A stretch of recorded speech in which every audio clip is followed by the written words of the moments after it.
Kia ora everybody and welcome back to Civilization 6. Today I'm covering the top 3 winners out of the latest patch. We've seen everything, probably, Civ 6 has to offer, or at least the new Frontier Pass is done, and we were left with some big winners and also some big losers who I'll cover in another video.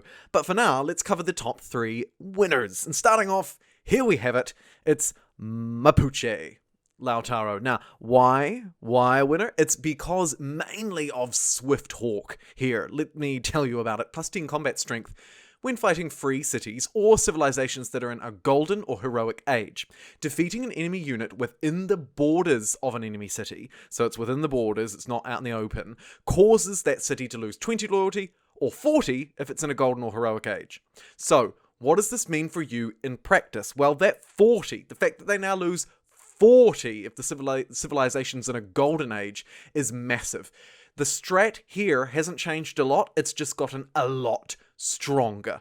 You invade the enemy city, you fight their units, and you flip the city using loyalty rather than actually capturing it. Now, the synergies continue because after you flip it, you install your governor. Why is that good? Well, let's talk about their unique abilities. So, cities with an established governor provide plus 5% culture, production, and 10% combat experience. Those numbers are tripled if you didn't found the city. Also, all cities within 9 tiles of your city, with that governor established, gain 4 loyalty. With the Mapuche, you will never have to worry about loyalty again, and that change, this change in particular around the 40 loyalty is massive. Also, their unique tile improvement now provides plus 1 culture, and their unique military unit is pretty good too. So all in all, definitely Mapuche is a winner, and a really fun strategy as well for a domination victory.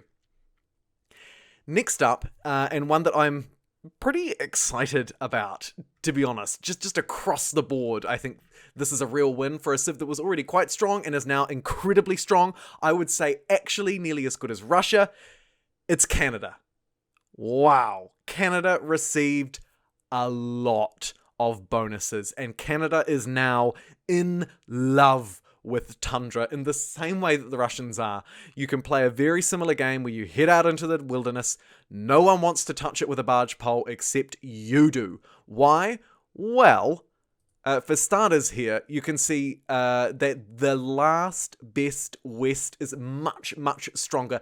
Now, in snow, tundra, snowy hills, tundra hills, all mines give plus 2 production. Lumber mills plus 2 production. Camps plus 2 food. Farms plus 2 food. Huge yields. Your tundra tiles will probably be better than everyone else's, right? Stack that with the fact that you can build farms on them, of course, and after civil engineering, you can build them on all of those tundra hills. Very, very, very strong. Don't sleep on Canada. Also, another nice change, the ice hockey rink is fantastic. 4 Faces of Peace is also fantastic, but the other one that is quite exciting is actually the change to the Mountie. The Mountie can now create 2 national parks, so it has 2 charges. Effectively, it's 2 for the price of 1 now. And of course, it's still a military unit, and a fairly good one at that. Overall, when we combine with the fact that you can't have surprise wars declared on you, and the ice hockey rink improvement provides an amenity, which I just think is fantastic, and all sorts of other bonuses, heaps and heaps and heaps. Again, synergies here. You can see it can be built on tundra hills, snowy hills, plus 2 appeal. I mean, the synergies and the bonuses here with Canada are insane. I highly recommend you head north to the Arctic or south to the Antarctic and really set up an incredible civilization. Honestly, Canada almost very nearly was my number 1 winner, but it was just beaten slightly, and I mean really slightly. And to be honest, my personal bias, if I was just judging on which one I liked better personally, I would probably choose Canada. But I have to say, after the latest buff, it's the Khmer who come out on top. Cambodia, this is insane. Okay? Let's go through this. The Khmer has been reworked quite extensively, so I think we should cover them mostly in full.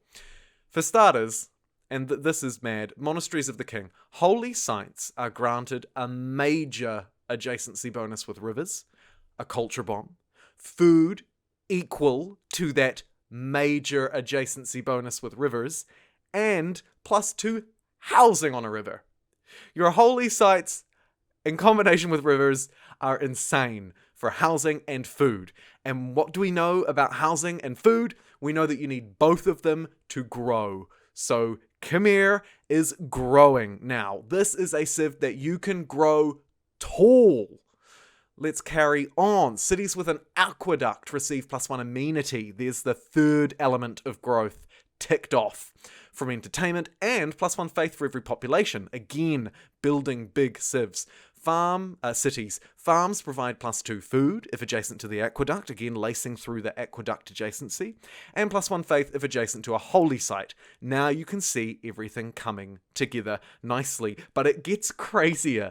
Their unique unit replaces the trebuchet. So not only did we get a new trebuchet, but we've instantly got a replacement for it. It's the Khmer unique medieval era siege unit, and this thing is kind of like a tank light, if you will. The unit has higher melee strength and range strength than the trebuchet, and it can move and shoot in the same turn. And it exits the zone of control. This thing is literally just a cheap tank. It's an early, cheap tank, and you can seriously crush people with it. Finally, the Prasat, +6 faith. It's a building unique to the Khmer. It replaces their temple. It's required to purchase apostles and inquisitors, right? We know that. That's normal. Plus 0.5 culture for every population in the city. Again, that synergizes with us growing big cities. Once flight is researched, you'll also get +10 tourism if the city population is 10 or higher, 20 if it's 20 or higher. This is just an outstanding civ. You build up high, you can take people down with your light tanks, but otherwise you build a big civilization, lots of culture, lots of tourism.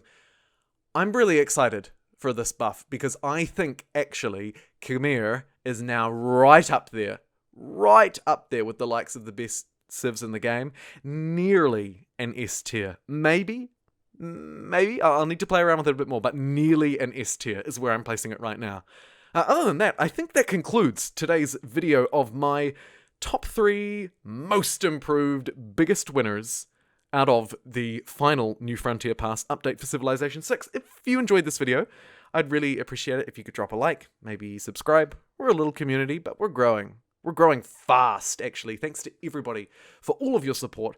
And until next time, have a great day, and I'll catch you then.